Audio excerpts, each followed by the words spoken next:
in 2010, your dad tells me this story all the time, and he goes, in 2010 we bought land in Brampton, but it goes way further back than that. Scott's funeral home, and at that time the family used to own that funeral home. It was on Main Street, in Williams Brampton, Park, downtown Brampton. Downtown Brampton. Like there used to be lineups to get inside it, and this was back then, like maybe 20 years ago. So the community was smaller, way smaller then compared to what it is now. The reason why we opened this business, there was a need on a community standpoint for a facility like this. A lot of, I think South Asian people can attest to this, is that our weddings are big, our funerals are big, our birthdays are big, but there was facilities to accommodate big weddings. There were facilities to accommodate big birthday parties, but there was never a place where we could grieve together. Those funeral homes, they were servicing our community, but there was language barriers, there was cultural barriers,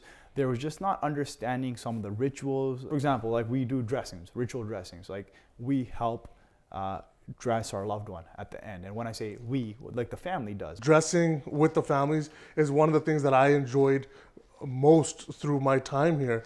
It was one of the most intimate parts of the process.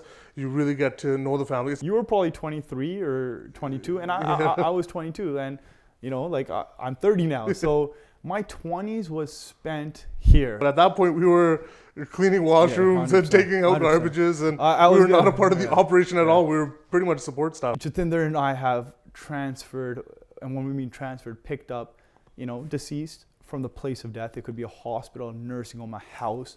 A house in the middle of the night. I still remember my first day. A phone call comes on my first day. I answer the call. Yeah, we want to speak to Inderjeet Singh Bal. A lot of the families asked to speak to him, especially when they first opened.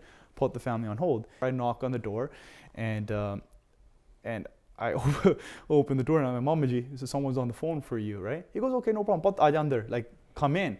And I froze, guys. Like, there was a body on the table, obviously, and the family's dressing, and they're looking at me to be the expert, and I'm not lying to you guys, I froze. Like, I didn't know if I was gonna faint or what. Like, I just kind of went like, hey, I didn't know what to say. But that was day one. We were thrown in the mix, and I think we kind of never got a chance to look back.